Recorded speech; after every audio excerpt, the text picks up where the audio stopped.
Welcome, everybody. This is a Grab the Mic webinar from the Beam Exchange. My name is Mike Albu. I look after the Beam Exchange, which is a global platform for information sharing and knowledge about market systems development. And today I feel very privileged and pleased to have three speakers: Tom Hilton, who's a freelance economist; Ajla Vilogorac, who's the director of GEDSI, Gender Equality, Diversity and Social Inclusion and Measurement, Evaluation and Results and Learning at CAPRED in Cambodia; and Ben Fowler, who is CEO, co-founder of MarketShare Associates. And they are going to be talking about evidence for the MSD approach. And in particular, they're going to be talking about the Beam Evidence Review, which is, you may know, something that we do every couple of years. In fact, we recently published the fifth Beam Evidence Review since Beam started. So I think that's about, on average, one every 2 years. And it was written this year. It was prepared. The work was done by Tom Hilton, who's going to talk about the evidence review and what it says. And then we've found a couple of respondents, Ajla and Ben, to reflect on the evidence review and give us some challenging thoughts and ideas about what that might say. And then we'll open it up to your questions. And I've had quite a few questions already in advance, but I'm sure you're going to give me lots more to throw at them as time goes on. Anyway, like I say, if you have questions, please put them in the Q&A box, not the chat box. And I think that's probably enough of an introduction. You'll hear more from me later, but I'm going to give these guys half an hour to talk and answer some questions from me, and then we're going to have hopefully a good half an hour for questions and answers from you all. Now 77 of you who are now attending. So with that, Tom, over to you. Great, thanks. Nice to meet everybody. Great to see a good turnout for this. Yeah, so I was the author of the latest review, and it's now available. There's a link to it in the chat here if you haven't seen it already. But what we did with this was to update the series of reviews that have been done for Beam in the past. And we added 72 new evidence documents, which are available in the Beam Evidence Library online. As part of the review, we introduced a new cross-cutting analysis, which looked at a few themes, including decent work and employment, gender and social inclusion, finance and investment, climate and environment, to see how MSD is being applied to these specific sub-areas. And the review also includes 14 case studies, which hopefully help to illustrate some of the work that's been done on MSD around the world. So you can follow through to that link and see all of the evidence documents on the Beam website. I'm not going to go into too much detail here, but just to say of those, of the evidence that we added, it was mostly from sort of 4 main donors who've been championing MSD for a long time now. A lot from CEDAR, SDC, USAID, and FCDO, the Brits. The evidence sources we pulled in were mainly Africa and Asia focused, and mainly, in line with previous reviews, focused in the agriculture sector.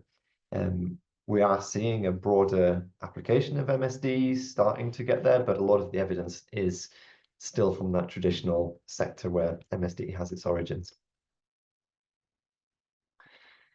Overall, we found a positive review of the approach, which is consistent with findings from previous reviews. We're seeing increasing evidence from programs that have been running for a long time, maturing, some of these sort of 10, 15 years even, or some that are ending, and then having impact evaluations to reveal wide-reaching impacts as a result of their work. And we've also added for the first time a range of ex-post evaluations, which Ben will talk more about, which is evaluations taking place a few years after the close of a program, which is really important to see if these kinds of programs are achieving the systems change at scale that they are seeking to achieve. And we have some promising but extremely small sample value for money indicators, which I'll show in a second. And here they are. Actually, I forgot they were the next thing. So for the few programs that we had VFM data on, we found an average benefit per household of just over $200 at an average cost of per household of slightly higher than that. But if you can sustain those benefits beyond 1 year, and ideally through a systems approach by lasting change at scale in the system, you can sustain those benefits hopefully indefinitely. It quickly pays for itself.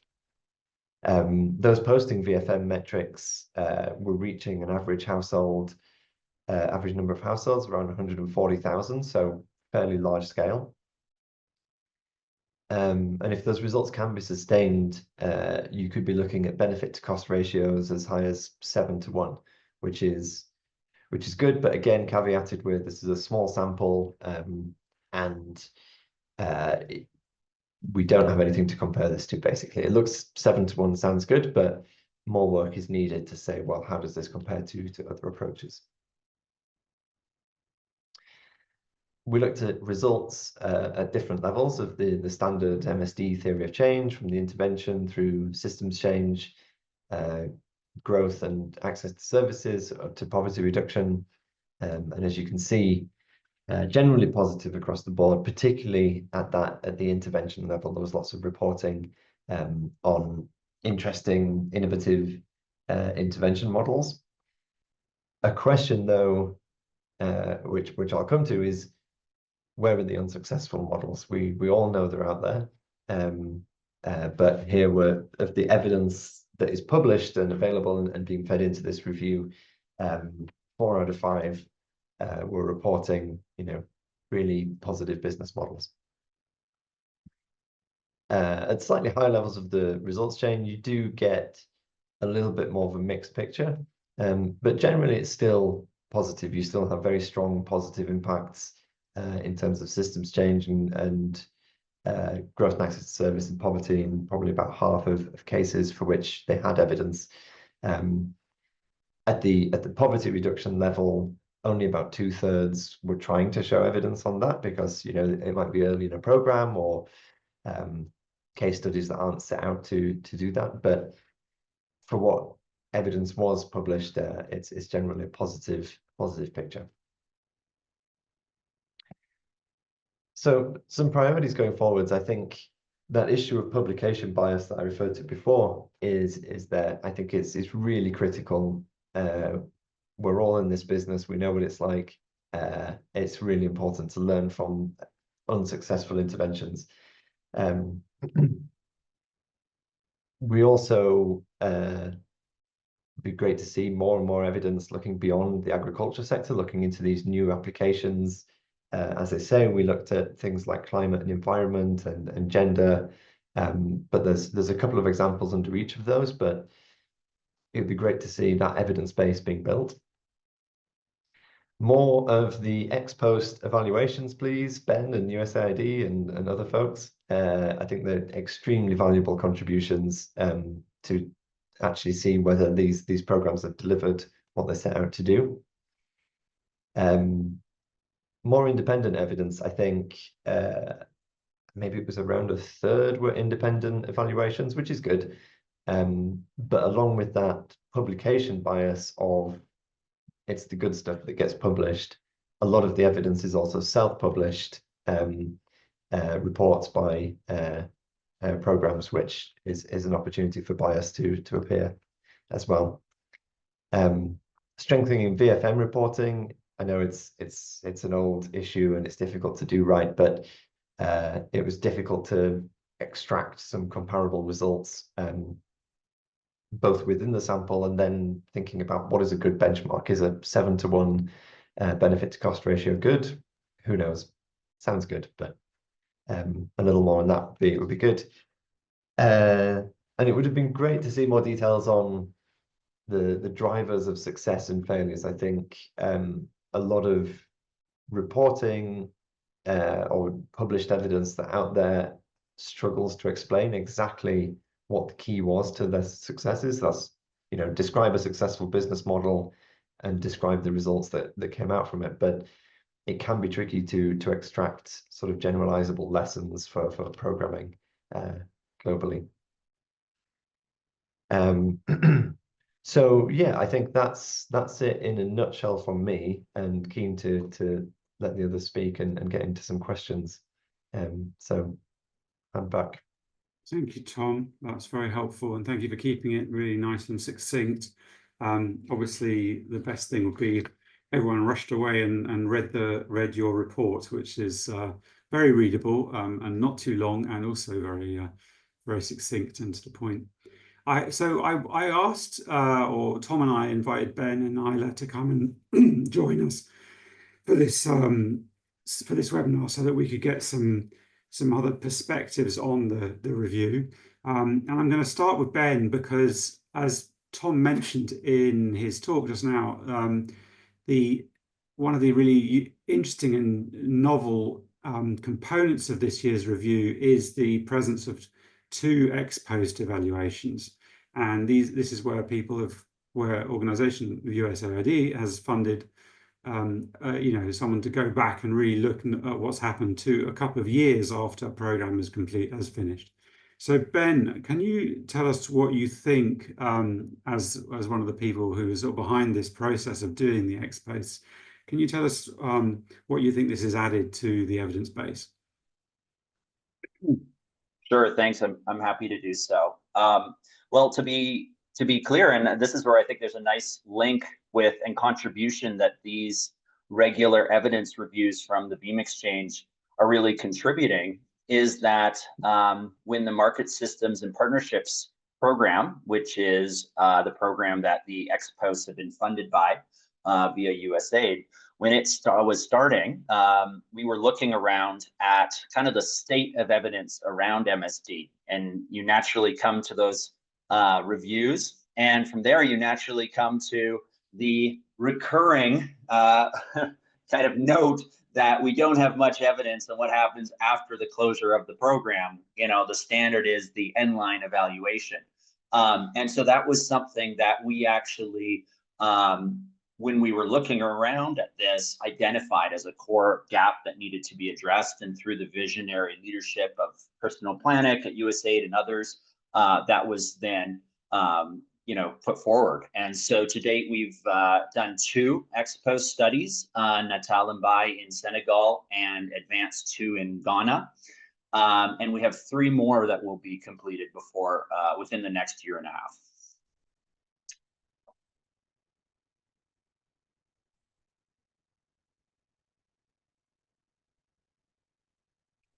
Oh, Mike, I think you're on mute there. I'm sorry, yeah. So Ben, thank you for that. I mean, these are great studies, and I urge everyone to go and read them. But tell me, Ben, why do you feel that this ex-post evaluation business is so particularly relevant and important for MSD programming? Sure. Yeah, I think that's a great question.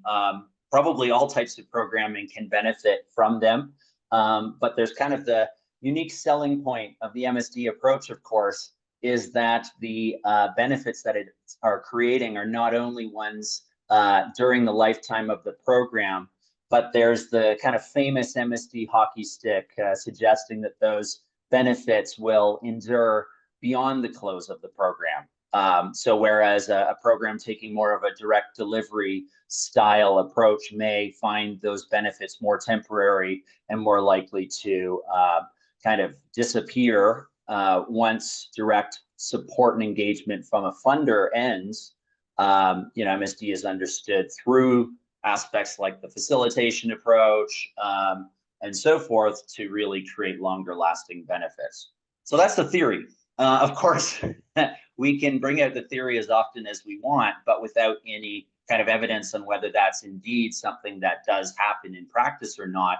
I think we run the risk that that ultimately people start getting a bit skeptical and saying, well, sure, sounds nice, but can you actually show us cases where that's happening? And so that's something that, with the effort to go back a minimum 3 years following closure, giving enough time for the kind of system to continue evolving after the end of programming, it's an opportunity to see whether that, what's kind of the trend line that you see in terms of some of the results that look so promising at program closure. And I'd also link that to something that Tom mentioned in his presentation. The kind of value for money and the cost benefit issue is such an important one.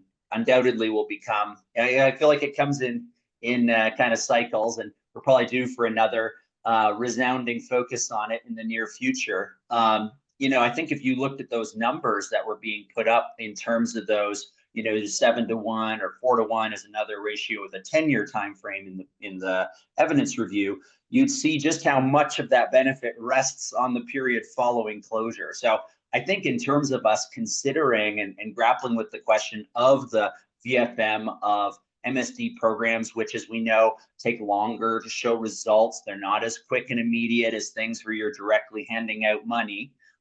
It becomes even more important for this approach to understand whether that lasting benefit is indeed there, because that's such an important element and contributor to any VFM story.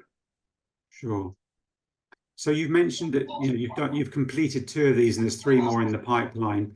If it's not premature, what would you say are the main findings emerging from these ex posts? Great question.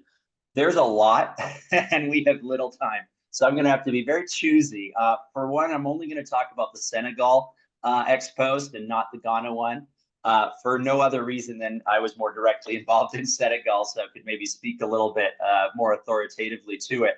But I will say a few things. One is not every systemic change that we looked at actually endured. In both cases, 3 of the 4 did and 1 did not. So it's not a picture that, everything lasted, this is, perfect. But it was an opportunity to see and then to dive a little deeper into what were some of those things. I'll pick out one point first around, we looked at 3 things. We looked at the sustainability, the scalability, and then the results for the target populations. So let me just pick one piece of findings for each. When we look at sustainability here, again, from the Senegal case, we were looking at this integrated financing model that was rolled out in the rice sector. Would that endure? Actually, in order to put this model in place, and without going into all the details, it's something done only in the imported rice sector, not the domestic one, took a lot of subsidies to start with, quite intensive ones. By the end of program closure, it was still being 60% subsidized by the program. So big question, is this actually going to last, or is this going to collapse the moment that funding is gone, right? So you can see a kind of timeline here with 2019 being program closure. And in fact, you see things going well in 2020, then COVID happens, big drop. When I talk about 3 years ex post minimum, that's one of those things that just becomes so valuable in an agricultural cycle where you only maybe get 1 data point per year. If we had done it in 2021, our conclusion might have been, this thing's on its way for failure, right? But you can see 2022 bounced back nearly to the exact same point it was at before. And that also hides some really interesting things around the diversity of which processors were engaged in this was also shifting over time. Some people would move away from it for a year, discover they could buy way less rice without involvement in this mechanism, and jump back in the year after.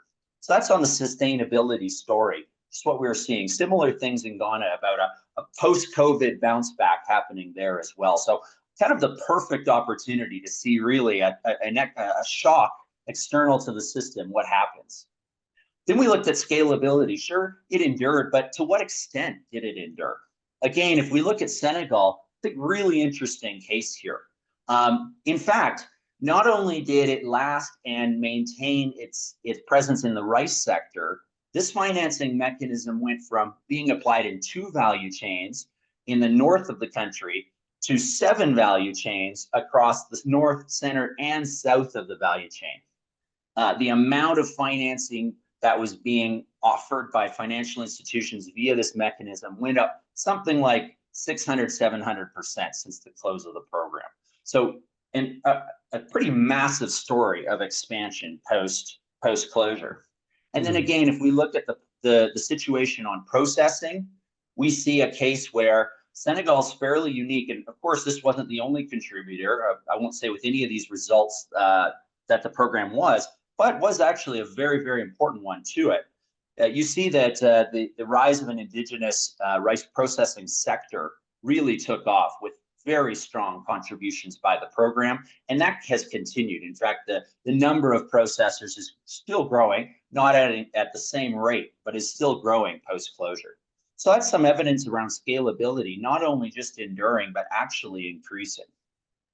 Oh, that's it on that side. And then finally, in terms of target populations, we saw generally a very strong picture. In the case of Senegal, yields went down a little bit, some climate issues facing some of the rice farmers there, but that was more than made up by an increase in rice prices that they were receiving. So overall, the kind of gross margin of rice producers very similar, and their access to those services that were being supported by the program, i.e. finance, aggregation services, etc., was at least as good as it was at closure. Right, thank you.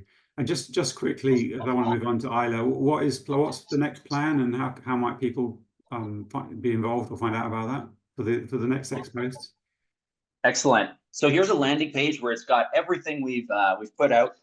We've really tried to make sure that the synthesis of findings has just about any format that you want. If you want to read 3 pages and no more, we've got something like that. If you're in for a whole, 40-page report, we've got you covered there. If you want to see a video about it, there's that too. So this landing page has the 2 studies. It has a cross-study brief, which synthesizes what the kind of collective findings are so far. And it's where we're going to be posting the 3 additional ones. Last points, if you're more on the evaluator side, you're interested maybe in how you could do ex post studies yourself, we're going to be releasing a set of resources on what we've learned in the process of doing ex posts, so that others that are interested in this methodology could consider taking it up for themselves. Great, thank you very much. Thank you for that little digression, if you like, into the Ex Post series. Then let's just go back to the Beam Evidence Review, Tom's new study that was published just a few weeks ago. I want to ask Ajla, so we're going to look thinking more broadly about the evidence for market systems development approaches and the work that Tom's done. I know one of the issues, and you're an expert on kind of measurement and evaluation and results. What would you say can be done by programs to more effectively address and monitor changes in social norms and these kind of more cultural or behavioral aspects of systems? Thank you, Mike. Hi, everyone. This is Ajla, and I'm going to try to address the questions as quickly as possible. So I think when it comes to addressing gender and wider system barriers related to inclusion, it depends where the program is and at which stage. I always suggest to programs, if you're just starting or if you're first couple of years, it's never too late to really understand what's happening out there. So we often recommend to conduct, a GEDSI assessment to understand to identify which social norms are we talking about. There could be a few, or there could be plenty, and MSD programs, though they can impact quite a lot. We are not magicians, so it's better to narrow down and, see which ones are really up for addressing. My second suggestion is always really to engage with local stakeholders. I think, engaging with role models and showing demonstration effects, showing women in leadership roles or persons with disabilities thriving in the work environment can encourage others to follow. Third practice that I always try to encourage different teams is really to incorporate norms into measurement frameworks. I think, you know, we can definitely talk more every couple of years about value for money of MSD programs, but nothing is really good as an indicator that tracks changes in attitudes and behaviors. And I know often we can't put a number on it. And I know that it often requires a longitudinal research or a post-program study, but surveys could and indicators could assess, you know, shifts in community perspectives. Qualitative methods like focus group discussions can be used just to understand how to change and what change is happening. And I think the last one, you know, which MSD was not initially thought that it can do, and I'm so happy to see that the practice is changing. There is a point of, you know, engaging in advocacy and systemic change efforts, even directly. You know, we often say our systemic change should happen on its own, but there is every now and then there is a possibility of nudge it. You know, sometimes tackling social norms does require directly engaging in policy efforts, does require engaging directly with community leaders. And I think one of the key points that I'm trying to make here is I think we can start small and build up the evidence pool. We can start with the one community, one village, and see what actually makes sense to do. Sometimes social norms require trial and testing and a lot of failed attempts. So my suggestion is always, you know, to have a good research done, what we can do, trial a couple of solutions, and then be very careful about tracking it and telling the story about it. Okay, thank you. I want to throw a few different sort of questions at you, actually, because there was one of the points that Tom raised about the evidence review very strongly was this problem we have of publication bias. You know, we get all the positive stories. We had, you know, no stories about negative or failures or unsuccessful interventions in the evidence base that Tom filtered. So I'm just wondering whether you've got any thoughts about how we can address that problem of publication bias and encourage more transparency about interventions that don't work well. Okay, thank you. I have a couple of different and probably conflicting thoughts about it. I think often we consider everything which hasn't worked as a failed intervention. And I think reframing failure as the core of MSD, which we were always taught, I think for any of us that have been longer here than 2 years, we were taught that MSD is about testing and piloting and improvement, and we need to be realistic. You know, 70% of that may fail and 30% may be very well what gets us over the edge. So I think there is a precedent that needs to be made at the international development, both with donors and implementers and people doing evaluations and research, that, you know, we need to shift the language away from failure to testing, proof of concept, and which proofs have worked and why, and which proofs haven't and why not. I think reducing the stigma of unsuccessful interventions should be a starting point. Second, I do always try to, there is a role here for implementers and for evaluators, but there is also a role for donors that, you know, to commission case studies and field notes on setbacks. They don't have to cover the failures, but I think publishing case studies and other materials that openly discuss challenges in the context could be one way to go.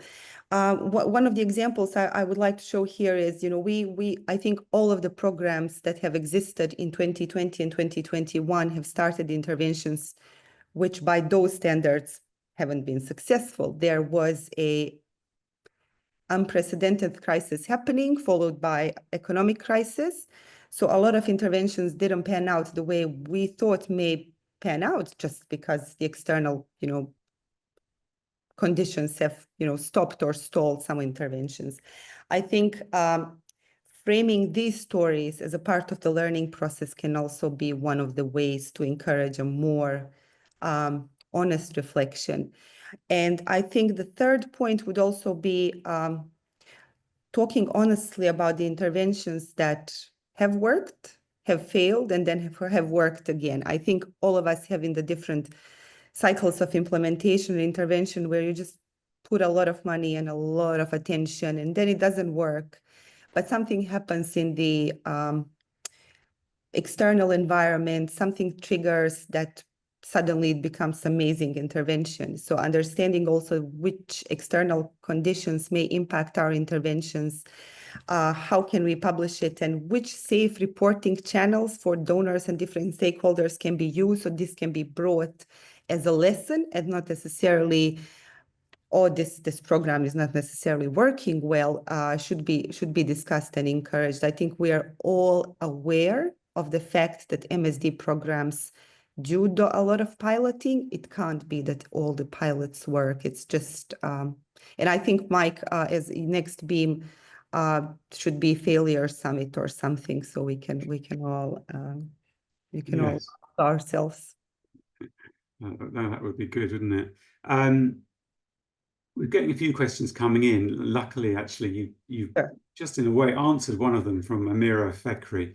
But so I will come on to the questions from the audience. But just there's a couple more things I wanted to throw past you quickly. One was just about where you think the gaps are in the evidence base we have at the moment. What should our priority be in terms of investing in new evidence, apart from more ex posts, as Tom has recommended? I think what the evidence is showing now and where MSD is. MSD has been born and bred in agriculture, and we are very confident in agriculture. And I think that's no surprise. Those are still my favorite stories to tell, because usually they have the results, show the results first. But the current evidence and then what I'm hearing from the international community, there has been a lot of movement in finance. There has been a lot of movement in water and sanitation, and I think that's also in the country that I am. There has been a lot of movement in water, and to not to forget my previous experiences and give a shout out. I think also outsourcing and services industry have been the industries that are worth covering and worth looking into. I think the future studies should prioritize longitudinal evaluations that can, even if agriculture is the one that we are most confident with, I think services around agriculture are often neglected. So what does the service industry look like, and how can we capture it better? And if any evidence is there, or if any current work is out there, I think Tom would be very happy to receive it. Okay, thank you. Just a quick thought. I mean, Tom mentioned value for money measures and the limited amount of data that was found in the evidence that he looked at. Do you have any thoughts about what could be done to, particularly to standardize VFM measures, so that it's a bit easier for the next person who does his job to collate and compare answers? I think I'm going to go with Ben on this one. I think, the cycle repeats, the vicious cycle of universal VFM repeats every 5 years. There is no such thing, as far as I understand it, there is no such thing as standardizing VFM. The budgets are different, the sizes of the programs and the portfolios are different. Some MSD programs are very focused, and I don't think necessarily that you can compare an agricultural program in Cambodia with an agricultural program in Bangladesh, because the logistics are different, the cost of operating and doing business are different.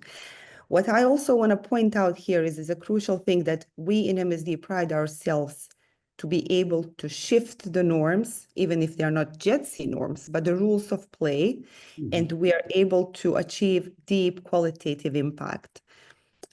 I am not aware what VFM measure we can put on that. The benefits, okay, we can say number of people benefited qualitatively and quantitatively. But I think, for example, if I compare, let's say, Cambodia to Vietnam, the cost of the logistics, the connectivity, cost of doing business, it's so much different and understanding that even the same size of the same project size can be more expensive in one country than another. It's going to be very dangerous. The contexts are so different. The crisis impacts certain countries more than another and becomes more expensive to do things. So I think as MSD, community, we could potentially have same indicators, and we can see what are the proxies. But we should not say the good, and I really like what Tom said, is 7-1 good? Presumably so, but it may be even more in services compared to agriculture, because, for example, services as an industry does generate higher income than agriculture. So I think that the standardized VFM and the standardized number would be dangerous for all of us, but indicators to follow and to track would definitely be recommended. Okay, thank you. Thank you so much. Thank you all of you so far. I'm going to try and get some of the questions in from the people who in the audience, which, by the way, is now 106. I'm so pleased we've got over that 100 mark. It's great to have such a big audience. Katie Naima asked a question which I think is really relevant, and I think probably Ben, you're best placed to try and answer. Is there a plan or a hope to eventually compare ex-post evaluations of MSD and non-MSD programs so that we get some kind of way to show that MSD results are more scalable, more systemic, more sustainable? Yeah, any thoughts on that challenge? Yes, definitely. When we were developing the overall research framework for the ex-post series, this was very much the kind of dream. And also one that we had to say, oh man, we don't even have the resources to look at an entire program and every aspect. We have to pick a specific part of it and look into the work that it has there and particular systemic changes rather than everything. So so that meant we had to kind of, the idea of, because what that would have essentially meant is looking at probably two separate programs and doing separate approaches to each if we were going to fully do it. And you pointed out rightly, there are some challenges in terms of equivalent timeframes, equivalent geographies, yada, yada, yada. That being said, not wanting to lose that dream entirely, we did our best in the first two studies to kind of look at what else was out there, what else was going on that we could get some understanding of. Maybe something ended a few years prior as well that we could see what was going on. And I think one of the areas that we saw a particular amount around was the financing of agricultural equipment. So obviously a common intervention, even across the two ex-posts, we saw very different approaches taken.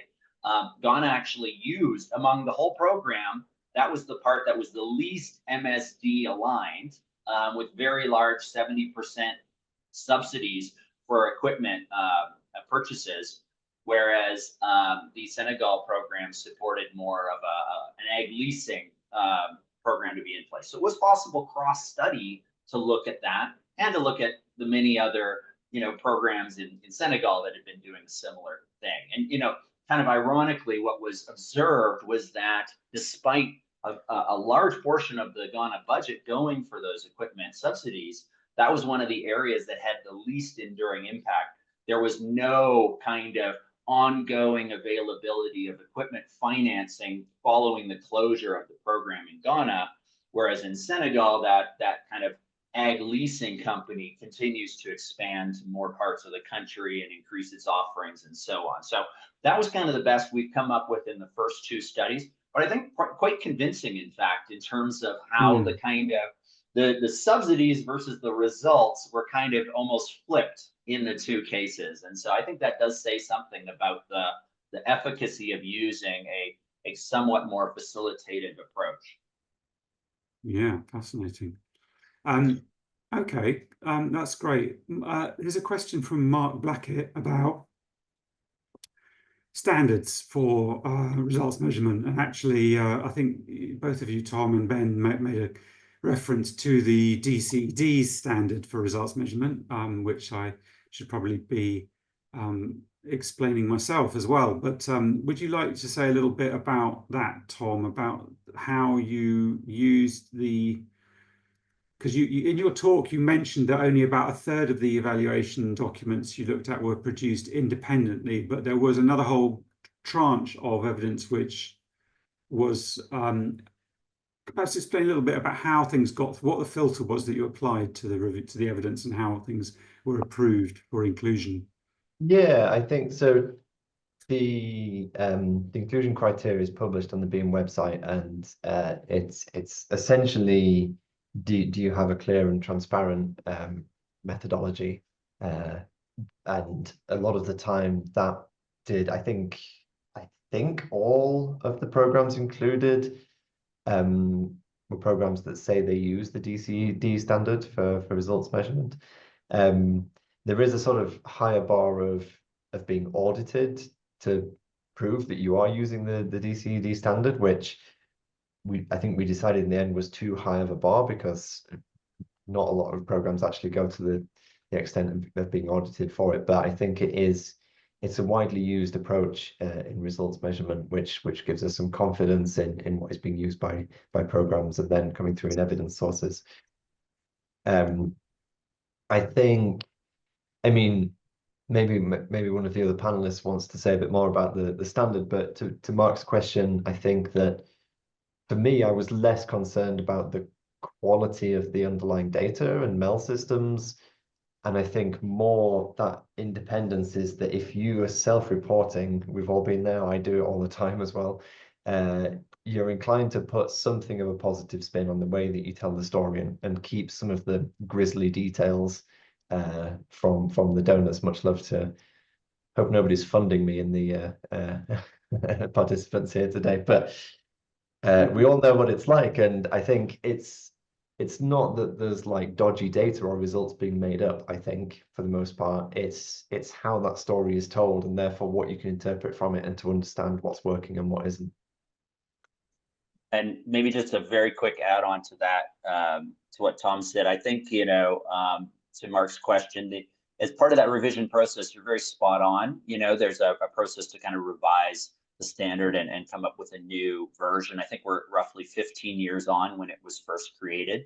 And I think part of the real reflection can be about what success looks like. If it's defined as every program getting an audit, then the standard is arguably a failure.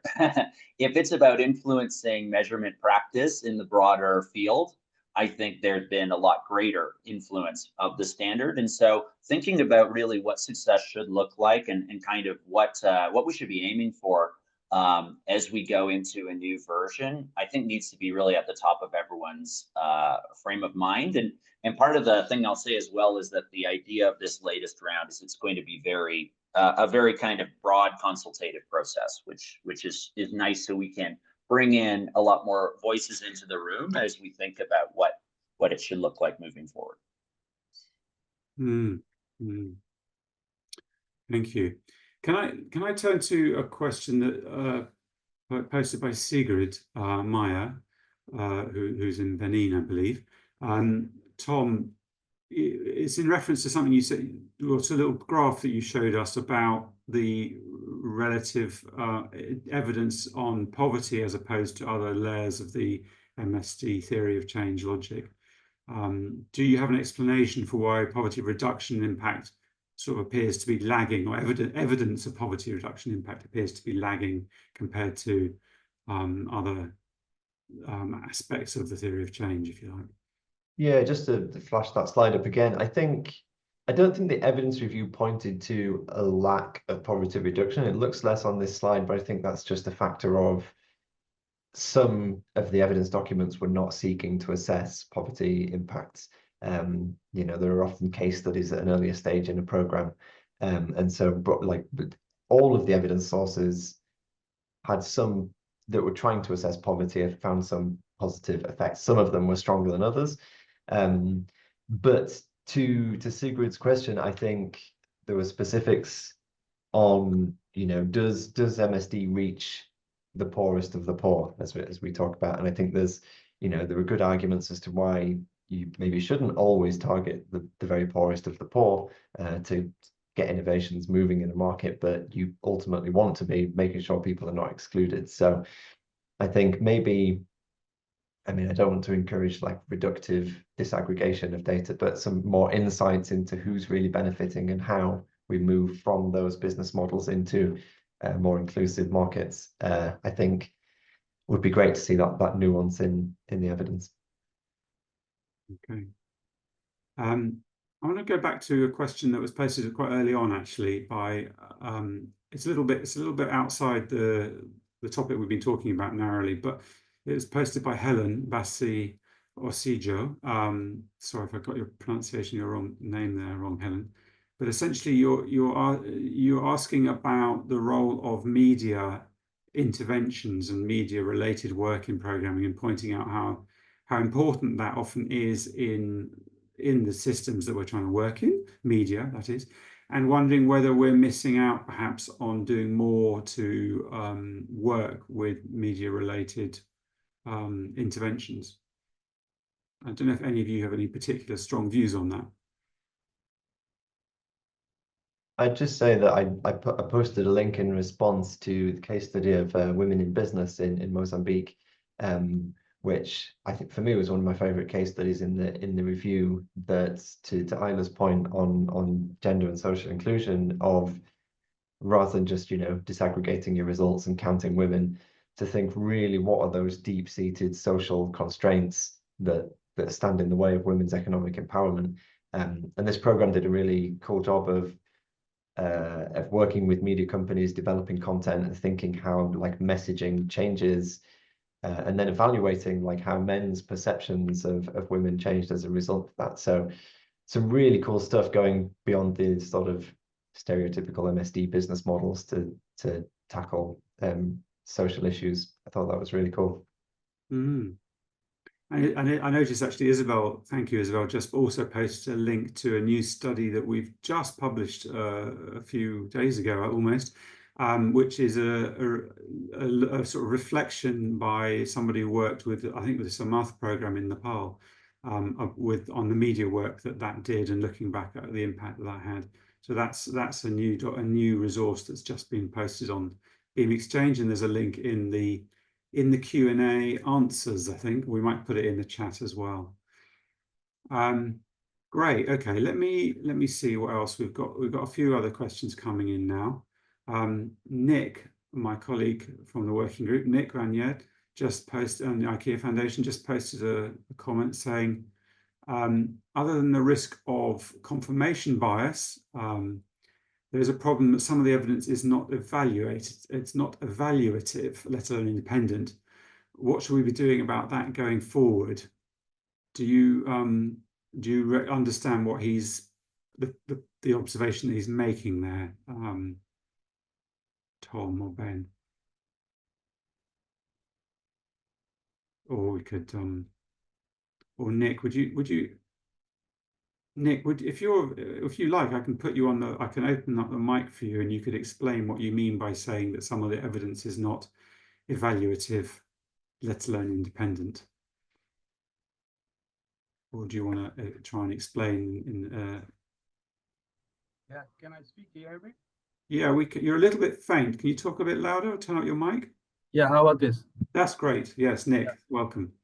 No, my point was I was listening to the conversation and the presentation, and it seems some of the data is actually about monitoring data through perhaps very good application of the standard, but it's not necessarily an evaluation that looks at did the project really cause the changes that are being measured. And then the discussion could be like, should it be more independent and less done by implementers themselves? I think the discussion should be, it should be more evaluative and not just monitoring and reporting of data that has been measured by the projects themselves. That was my question. Okay. So we need to actually do more evaluations.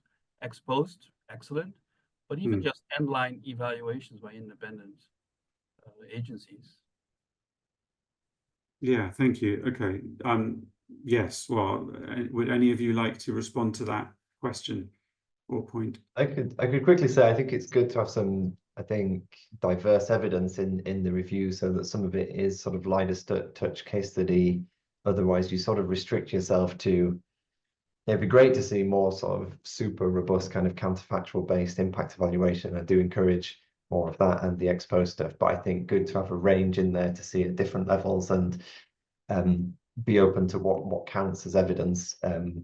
and some evidence that's easier and faster to produce as well. But yeah, I do take the point and think more could be done on that as well.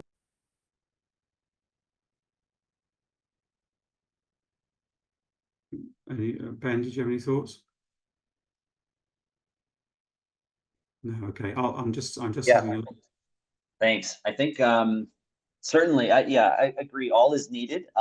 In many programs, still to this day, kind of study with though that kind of effective, quick monitoring to understand what's working and what's not. And so I think not all, many have kind of gotten past that, but certainly that's often a thing. And so I think about, as we think about that, we also should be thinking and asking ourselves kind of like, what counts as evidence? There was another question around that was posted previously around kind of RCTs, for example, as being, and whether that's kind of like one of the directions we should be going in, right? And I think sometimes we have implicitly, and we're not saying you do, Nick, but sometimes we have this implicit kind of idea that like, there's a spectrum of what's the best in class evidence, and we throw RCTs over on that side. And I think we do so kind of at our peril for lots of reasons. Starting with the point that I think we have to kind of pick the research method based on what we need to know and what our objective is, rather than starting with, how can I apply this one, method, which sometimes in the RCT community, I find is more the way it works. How can I apply an RCT to MSD programming, rather than us figuring out, what's the best method we can use to do it? And I think lots of experience over a long time has suggested RCTs are almost never the right method for MSD programming. Yes, yeah. Couple of questions from old friends. Fauzia wants to know whether you've got any reflections on comparing the results of partnerships with the private sector and partnerships with the public sector. It's always a risk with an N of 2 at this point to extrapolate too much. I would say, though, one of the interesting things was that the work in Senegal, the kind of ag finance provider there, is a kind of government affiliated entity. And so that was certainly a helpful aspect, because it meant that as rice was a national priority, the most important crop in the country, that prioritization was more easily perhaps filtering into the decisions being made by that financial institution in deciding to really focus on how they could enhance lending within the rice sector. So I think things worked and didn't work in engagement with both private and public providers in the sector. Yeah. And Ajla, do you have any thoughts on? I know you were involved with the ex posts, but you have a lot of experience about the comparison of working in partnership with private and public organisations. Yes, I do, but I think for and to take to the next point about evaluation, I think what at least I've seen and what I've seen through my work and what we have seen so far is that the interventions with private sector tend to be a bit more scalable and faster to replicate. I think the interventions with public sector always carry a huge risk of changing governments, changing ministers, and having personal preference of one minister compared to another one. So I think when assessing and post evaluations should not also only focus on the change and sustained change, but also about the awareness of whether the change has ever happened, because a lot of the times what we will see is that the next minister or the next government doesn't even know what the previous one did. Having said that, I do still believe that there is a huge space to work with the public sector, and especially if you're working with, technical groups, the people that don't often change, and if we interview the right people in evaluations and post evaluations, we could find some of the practices sustained, even though they may not be named what the program intended to name them. So I think I completely agree with Ben. It's not also what we research, but how we research and what's the right method and what's the right sample and who are the right respondents for especially when it comes to public sector. Majority of the evaluations would jump to be, okay, let's talk to the minister, let's talk to the secretary of the ministry, but often those are the people that just make decisions and don't necessarily implement the work. So going lower, a level lower would be my recommendation. Great, thank you. I was just about to say, we're running out of time. Before I go to a final question, I just noticed, Sigrid, you raised your hand. So I'll come to you.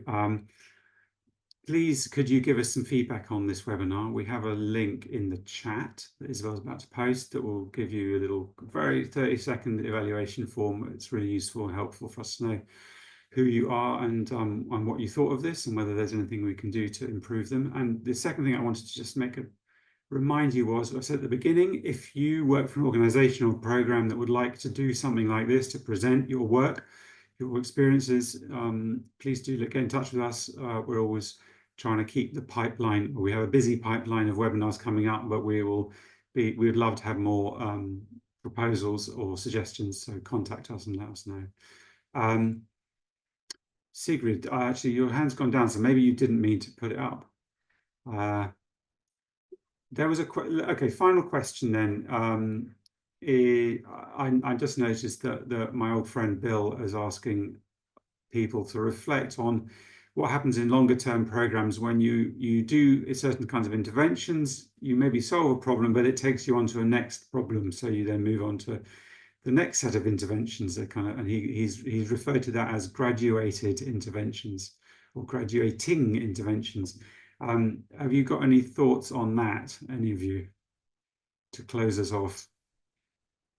All I might say or add is that actually came out strongly in one of the not ex post but end-line evaluations that MSD commissioned in Cambodia about a year or so ago, and it was a really nice kind of concept. I think it was Ali Milbrat that was introducing it around kind of the puzzle pieces that need to be in place for some of these changes to happen. And so I think that brings it to mind, is it was kind of like the program introduced some puzzle pieces, then those are in place, but now you need a few others to really let the sector continue to grow, and so kind of building on itself. So I really resonate with that, and I actually would point out the two first ex post programs were both in their second phase. And so kind of sometimes you need that amount of time also so that you can address multiple system constraints that allow you to finally get to the point that you're creating that widespread sustainable change. Great, thank you. So we have run out of time, and I really appreciate your contributions and all the questions, and also thank you for some of the nice things that you're saying in the chat. I'm trying to quick check out on the side while you're talking. I'll go through them later. Please fill out that feedback form, the link for which is in the chat. But otherwise, a huge thank you to Tom for doing the evidence review this year and really putting in a lot of work. Really appreciated working with you, Tom. And thank you, Ben and Ajla, for for stepping up immediately and offering to do this webinar and contribute your reflections. And it's really made it very interesting, I think. So otherwise, we'll see you next time we have a webinar. And again, many thanks to Tom, Ben, and Ajla for your contributions. And look forward to hearing from you all. Take care.